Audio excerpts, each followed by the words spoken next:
মর্যাদার মধ্যে থেকে সারা বিশ্বকে সৌন্দর্যতা দেখাতে পারো। প্রয়োজন নেই যে সৌন্দর্যতা দেখানোর জন্য নিজের ভালো সংস্কারকে ত্যাগ করতে হবে। কখনো কখনো ব্যক্তি ভুল না করেও খারাপ হয়ে যায়, কেননা ব্যক্তি যেরকম চাইছে আপনি সেই রকম করেন না। ओम शांति। श्रीमत पर चलकर सबको सुख दो, आसुरी मत पर दुख देते आए, अब सुख दो, सुख लो। বাবা বাচ্চাদের বলছেন যে শ্রীমত অনুসারে চলে সকল আত্মাকেই সুখ দিতে হবে, কারণ আসুরি মতে কেবল দুঃখই দিয়েছ, এখন সুখ দাও, সুখ নাও। কারণ এটা প্রত্যেকের জানা আছে, সুখ দিলে সুখ পাবে, দুঃখ দিলে দুঃখ পাবে। बुद्धिमान बच्चे के इस राज को समझने के कारण ऊंच पद पाने का पुरुषार्थ करते हैं। হ্যাঁ, যে বাচ্চা বুদ্ধিমান সেই বাচ্চা কোন রহস্যকে বুঝে উচ্চ পদ প্রাপ্তির জন্য পুরুষার্থ করে। वो समझते हैं कि ये दुख और सुख हार और जीत का खेल है। अभी आधा कल्प सुख का खेल चलने वाला है, वहाँ किसी भी प्रकार का दुख नहीं होगा।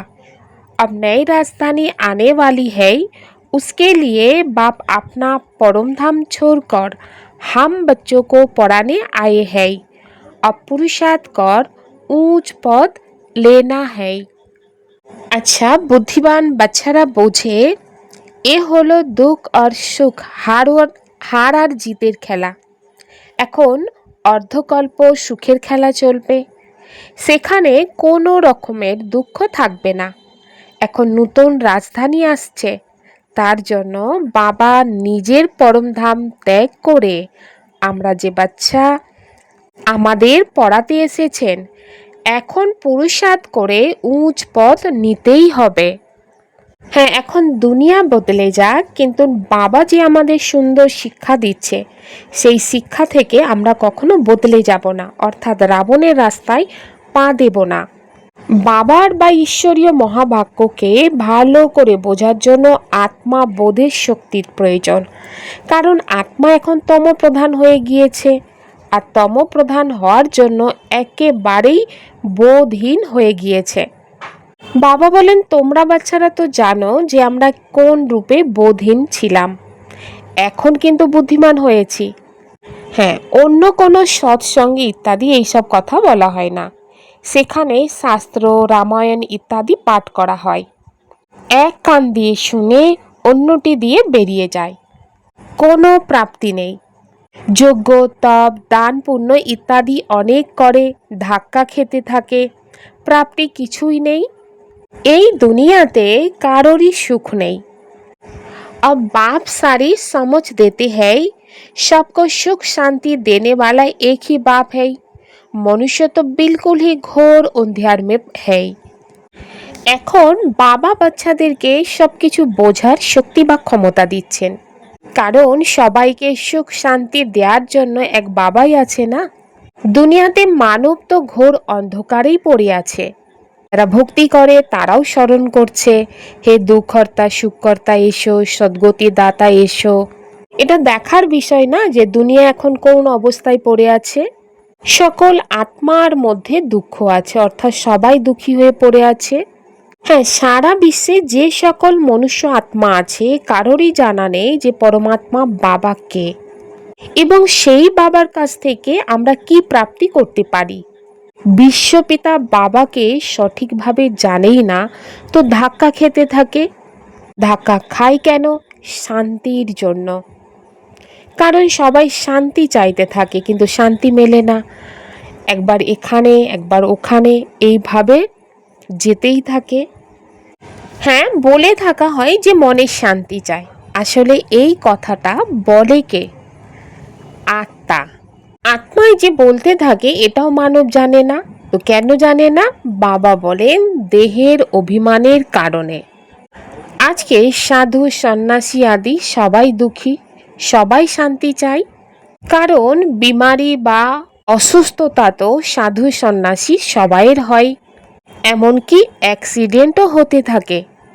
এই কলিযুগের দুনিয়াতে দুঃখ ছাড়া আর কিছুই নেই। হ্যাঁ, বাবা বলেন এখন তোমরা বুদ্ধিমান হয়েছ। বাবা বাচ্চাদেরকে বুঝিয়েছেন এই ড্রামার ভেতরে নূতন দুনিয়ার পুরানো দুনিয়া, সুখ আর দুঃখের খেলা তৈরি আছে। বাবা এসে এখন তোমাদের বুদ্ধির তালা খুলেছে। বাকি সকল মনুষ্য আত্মার বুদ্ধি তো গোদরেজের তালা হয়ে আছে, অর্থাৎ একদম তমপ্রধান বুদ্ধি। আর বাবা বলেন তোমরা বাচ্চারা তোমাদের মধ্যে নাম বারবার পুরুষার্থ অনুসারেই সব কিছু জানো। যখন সুখ থাকে তখন দুঃখের নাম নিশানও থাকে না। বাবা বলেন বাচ্চারা এখন তোমাদের বুদ্ধিতে এসেছে কি আমরা বাবার কাছ থেকে সুখ শান্তি সম্পত্তির বর্ষা নিতে চলেছি। सत्ययुग से लेकर त्रेता तक कोई दुख नहीं होगा। अब तुम रोशनी में हो, तुम पुरुषार्थ कर रहे हो, अपनी राजधानी में एक दो से ऊंच पद पाए। यह स्कूल है बेहद का। বাবা বলেন যে সত্যযুগ থেকে ত্রেতা যুগের শেষ পর্যন্ত কোনোই দুঃখ থাকবে না। আর এখন তোমরা আলোয় বাস করছো, তোমরা পুরুষার্থ করছো, নিজের রাজধানীতে একে অপরের চেয়ে উচ্চ পদ প্রাপ্ত করো। এই স্কুল হলো অসীম জগতের। অসীম জগতের পিতা পড়াচ্ছেন। তোমরা জানো উনি হলেন আমাদের মোস্ট বেলোভেড বাবা, যার মহিমা হলো অপরম অপার। উনি হলেন উচ্চ থেকে উচ্চ পিতা। তিনি শ্রীমত দেন। বাকি সব মানব আসরিক মত অনুসারে একে অপরকে দুঃখ দিয়ে দেয়। তোমাদের শ্রীমত অনুযায়ী সবাইকে সুখ দিতে হবে। কারণ বাবা এটাও বলেন ড্রামাতে তোমরা হলে অভিনেতা, সেই কথা কেউ জানে না। তোমরা বাচ্চারা এখন বুঝে গিয়েছ এই ড্রামা ভারতবাসীদের অলরাউন্ড পার্ট আছে। পূর্বে তো তোমরা কিছুই জানতে না। এখন তো মূল বতন থেকে সূক্ষ্ম বতন, স্থূল বতন সব কিছুই তোমরা জেনে গিয়েছ। প্রকৃত সত্য জ্ঞান তোমাদেরই আছে। পরমপিতা পরমাত্মা আমাদের ব্রহ্মার দ্বারাই পড়াচ্ছেন। বাবা আমাদের ত্রিলোকের সম্পূর্ণ জ্ঞান দিচ্ছেন। এ হলো কাঁটার জঙ্গল। হ্যাঁ, বাচ্চারা জানে এখন আমরা কাঁটা থেকে ফুল অর্থাৎ দৈবিক গুণ সম্পন্ন দেবতার পরিণত হচ্ছি। এখানে অর্থাৎ এই দুনিয়াতে তো ছোট বড় সবাই দুঃখ দেয়। বা বলেন গর্ভে বাচ্চারাও নিজের মাকে দুঃখ দেয়। কারণ এই দুনিয়া হলো পুরানো ছি ছি দুনিয়া। এই সৃষ্টিচক্রের কথা কেউ জানে না।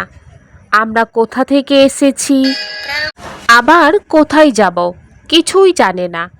অসীম জগতের পিতা অর্থাৎ সব সীতাদের একমাত্র রাম, তিনি হলেন নিরাকার পরমাত্মা শিব। আর বাবা বলেন তোমরা সবাই হলে আত্মারূপী সীতা। তো সব সীতা সব রাবণের জেলে বন্দী হয়ে শোক বাটিকায় রয়েছে। সম্পূর্ণ দুনিয়ায় সব মানব মাত্র এক ভগবানকে স্মরণ করেন। ভক্তদের রক্ষক ভগবানকেই বলা হয়। তোমরা সবাই হলে এখন ব্রহ্মার মুখ বংশবলী ব্রাহ্মণ। আর ব্রাহ্মণ জানে আমাদের শিব বাবাই পড়াচ্ছেন। বাবার কাছে উত্তরাধিকার অবশ্যই প্রাপ্ত হয়। শিব বাবাই হলেন স্বর্গের রচয়িতা। স্বর্গ বলো বা দৈবিক রাজধানী বলো, এই হলো স্বর্গের রাজধানী। লক্ষ্মী নারায়ণ হলেন স্বর্গের মালিক। এই কথা তোমরা এখন বুঝেছ। এখানে যখন সত্যযুগ ছিল, অর্থাৎ এই ধরতিতে যখন সত্যযুগ ছিল, তখনই লক্ষ্মী নারায়ণের রাজ্য ছিল। এখন হলো কলিযুগ। মানব তো ঘোর অন্ধকারেই আছে, তাই কিছুই জানে না যে এখন হলো কলিযুগের শেষ সময় আর বিনাশ সামনেই দাঁড়িয়ে আছে। तुम सब सीताओं का सदगति दाता एक राम है। सीताएं सब दुर्गति में है, परंतु यो कोई समझते थोड़ी है कि हम दुर्गति में है। अपने साहूकारों का ही नशा है। हमको इतने मकान है, इतना धन है, इतने महल है। বাবা বলেন, তোমরা সবাই আত্মারূপী সীতা। তোমাদের সদ্গতির দাতা হলেন একমাত্র পরমাত্মা বাবা রাম। সব সীতা দুর্গতির মধ্যেই আছে, কিন্তু এই কথা কেউ বোঝে না যে আমরা দুর্গতিতে আছি। নিজের ধন সম্পদের নেশা আছে। আমাদের এত বাড়ি, এত সম্পদ, এত মহল আছে। কেউ জানে না যে দুঃখের দুনিয়ায় এখন পরিবর্তন হবে। মৃত্যু সামনে দাঁড়িয়ে আছে। সব কিছু মাটিতে মিশে যাবে। এই সব যা কিছু পুরানো দুনিয়ায় দেখতে পাও বিনাশ হয়ে যাবে, এবং বিনাশের জন্য পুরোপুরি প্রস্তুতি নেওয়াই হয়েছে। এই হলো সেই মহাভারতের যুদ্ধ। সেই গীতার ভগবান আছেন। এখন শিব বাবা তোমাদের রাজযোগ শেখাচ্ছেন। সবচেয়ে বড় ভুল এই হয়েছে যে ভগবানের নাম উল্লেখ করা হয়নি, কোনো দেহধারীর নাম দেওয়া হয়েছে। তো তোমরা বাচ্চারা জানো আমাদের কোনো মানব, সাধু, সন্ন্যাসী ইত্যাদি পড়াচ্ছেন না। তাহলে পড়াচ্ছে কে? নিরাকার পরমাত্মা শিব বাবা আমাদেরকে পড়াচ্ছেন। আর বাবাই হলেন আমাদের বাবা, টিচার এবং সদ্গুরু। তিনি হলেন সব কিছু। এই কথা তো ভুলে যাওয়া উচিত নয়। বাবা বলেন সবাই আমার সন্তান, কিন্তু সবাইকে কি পড়াবো নাকি? বাবা বলেন আমরা ভারতবাসী, আমাদেরকে পুনরায় রাজযোগ শেখাতে এসেছেন। ভারতবাসী স্বর্গবাসী ছিল, হীরের সমান ছিল, এখন তো সেই তুলনায় কড়ির সমান হয়ে গিয়েছে। ঘরে ঘরে দেখো অনেক অশান্তি। বাবা আমার খুব রাগ অনুভব হয়, সন্তানদের মারধর করতে হয়, ভয় অনুভব হয়। আমরা 5টি বিকার যদি বাবাকে দান করেছি, তাহলে আমরা এই সব কেন করি? বাবা বোঝান এই সময় সবার উপরে 5 বিকারের গ্রহণ হয়েছে, রয়ে গিয়েছে। দেহ অভিমানের ভূত এলে অন্য সব ভূত অর্থাৎ বিকারগুলি এসে যায়। এখন বাবা বলেন দেহি অভিমানী হতে হবে। এখন তোমরা বুদ্ধি প্রাপ্ত করেছ। সত্যযুগে আমরা আত্ম অভিমানী ছিলাম। বোধগম্য হয় আত্মার এই শরীর এখন পুরানো হয়েছে, আয়ু পূর্ণ হয়েছে, তাই এই শরীর ত্যাগ করে এখন নূতন ধারণ করতেই হবে। सर्पों की एक खाल पुरानी होती है तो फिर दूसरी नई खाल ले लेते। ये दृष्टांत है सत्ययुग के लिए। वहाँ तुम ऐसे शरीर छोड़ते हो, दुख की कोई बात नहीं रहती। यहाँ कितना दुख होता है। सर्प जेमन पुरानो खोलस त्याग करे नूतन धारण करे, सर्पेर दृष्टान्त देया हय।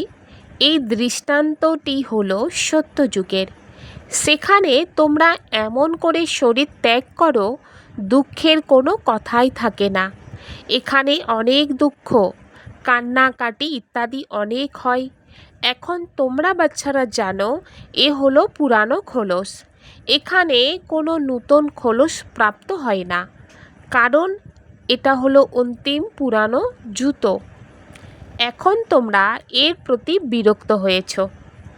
সেখানে তো খুশি অনুভব করো, এক শরীর ত্যাগ করে অন্যটি ধারণ করে। এই কথাগুলি তোমরা বাচ্চারা বুঝতে পারছ। এখানে অনেক নূতন আত্মারা আসে, কিছুই বুঝতে পারে না। 2-4 দিন এখানে বুঝে শুনে ফিরে যায়, আর ভুলে যায়। হ্যাঁ, ভালোভাবে যদি শোনে, খুশি অনুভব করে, তাহলে প্রজায় আসবে। প্রজা তো অসংখ্য তৈরি হবে, তাই না? এ হলো ঈশ্বরের দ্বার অথবা ঘর। তোমরা ঈশ্বরের ঘরে বসে আছো। পরম পিতা নিজ পরমধাম ত্যাগ করে এখানে সাধারণ দেহে বসে আছেন। পরমধামে তো বাবার কাছে আত্মারা বাস করে। এখানে সঙ্গমে বাবা স্বয়ং এসেছে পতিতদের পবিত্র করতে। তাকে শিব নিরাকার বলা হয়। নিরাকার বাবাকে আত্মারা ও গড ফাদার বলে থাকে। মানব না বুঝে বলে দেয় ও গড ফাদার। তো এই লক্ষ্মী নারায়ণকে ইউরোপিয়ানরা ভগবান ভগবতী বলে। এদেরকে এমন কে বানিয়েছেন? এই দেবতাদেরকে বলে আপনি সর্বগুণ সম্পন্ন, 16 কলা সম্পূর্ণ। আর নিজেদেরকে কি বলে? এই কথা জানে না যে দেবতারাই মানব, ভারতেই রাজত্ব করে গিয়েছে, তাদের সম্মুখেই দাঁড়িয়ে মহিমা গান করে। শিবের এমন মহিমা গান করবে না, তার মহিমা পৃথক। শিবের কাছে গিয়ে এটাই বলে আমাদের ঝুলি ভরে দাও। তারপরে বলে ভাং খায়, ধুতুরা খায়। আর এই ভাং ধুতুরা এলো কোথা থেকে? কিছুই বোধ নেই। চাইতে থাকে, স্বামী চাই, এই চাই। দীপমালা অর্থাৎ দীপাবলিতে লক্ষ্মীর আহ্বান করে। লক্ষ্মীকে সে কথাও জানে না 8-10 ভুজা কখনো হয় কি? এই চতুর্ভুজ স্বরূপ দেখানো হয়। কারণ হলো পবিত্রী মার্গ অর্থাৎ সংসারী। তার নাম বিষ্ণু রেখেছে। লক্ষ্মী নারায়ণ তো সত্যযুগে বাস করতেন। মানব জানে না যে বিষ্ণুর 2টি রূপ লক্ষ্মী নারায়ণের দ্বারা পালন হয়। চিত্রে লক্ষ্মীকে 4 ভুজা দিয়েছে। 4 ভুজাধারী সন্তানও 4 ভুজা সহ হওয়া উচিত। কিছুই বোধ নেই। তোমরা এখন বুঝেছ, বাবা যখন আসেননি তখন আমরাও কিছু জানতাম না। এখন সম্পূর্ণ বিশ্বের আদি মধ্য অন্তকে জেনেছি। বাবা এসে পতিত দুনিয়াকে পবিত্র বানাচ্ছেন। আহ্বান করা হয়, হে পতিত পাবন এসো। এবার পরমাত্মা আসবেন কিভাবে? কিভাবে এসে পতিতদের পবিত্র বানাবেন? বাবা বলেন 5000 বছর পূর্বে দৈবিক স্বরাজ্য বানিয়েছিলাম। তারপরে তোমরা 84 জন্ম কিভাবে নিয়েছ? এই কথাটি পূর্বে তোমাদের বুদ্ধিতে একেবারেই ছিল না। ব্রহ্মাও জানত না। রাধে কৃষ্ণ লক্ষ্মী নারায়ণের পূজা করে, কিন্তু এই কথাটি জানে না যে রাধেই কৃষ্ণ স্বয়ংবরের পরে লক্ষ্মী নারায়ণ হয়। তাই প্রিন্সেস রাধে প্রিন্স কৃষ্ণকে বলা হয়। স্বয়ংবরের পরে মহারাজা মহারানী হয়। ইনি নিজেই সেই স্বরূপ ধারণ করেছে। উনি সে কথা জানতেন না। যদিও কারোর দর্শন হয়, কিন্তু একটুও বোধগম্য নয়। তবুও ভক্তদের ভাবনা অল্পকালের জন্য পূর্ণ করে সাক্ষাৎকার করায়। এখানে তো ধ্যান বা দর্শনের কোনো কথা নেই। বাবা তো বোঝান, সাক্ষাৎকারে মায়া প্রবেশ করলে তোমরা পথ ভ্রষ্ট হয়ে পড়বে। অনেকে এসে বলে আমাদের শিব বাবার সাক্ষাৎকার হোক। আরে তোমাদের বোঝানো হয় ফায়ারফ্লাই অর্থাৎ জোনাকি খুব ছোট, চোখে দেখা যায়। আত্মা তো তার চেয়েও ছোট, সূক্ষ্ম বিন্দু স্বরূপ। যেমন আত্মা তেমনই পরমাত্মার স্বরূপ। সাক্ষাৎকার হলেও সূক্ষ্ম বিন্দুর হবে। এ তো হলো সূক্ষ্ম বিন্দু যা ভ্রুকুটির মাঝখানে অবস্থান করে। তো আত্মার সাক্ষাৎকার হলেই কিছুই বুঝবে না। शिव बाबा को विकारों का दान देकर फिर कभी वापस नहीं लेना है। देहो अभिमान के भूत से बचना है। इस भूत से सब भूत आ जाते, इसलिए आत्माभिमानी बनने का अभ्यास करना है। बाबा बोलेन शिव बाबा के विकारेर दान दिए ता कखनोई फिरिए नेबे ना। দেহ অভিমানের ভূতের হাত থেকে সুরক্ষিত থাকতেই হবে। এই ভূতের দ্বারা সব ভূত অর্থাৎ বিকার এসে যায়। তাই বাচ্চাদের আত্ম অভিমানী হওয়ার প্র্যাকটিস করতে হবে। ध्यान दीदार की आश नहीं रखनी है। एम ऑब्जेक्ट को सामने रख पुरुषार्थ करना है। श्रीमत पर सबको सुख देना है। বাবা বলেন ধ্যান করা বা দর্শনের আশা রাখবে না, মুখ্য লক্ষ্যটি সামনে রেখে বাচ্চাদের পুরুষার্থ করতে হবে আর শ্রীমত অনুসারেই সবাইকে সুখ প্রদান করতে হবে।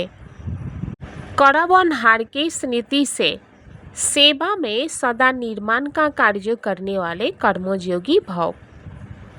कोई भी कर्मयोगी की स्टेज में परिवर्तन करो, सिर्फ कर्म करने वाले नहीं लेकिन कर्मयोगी है।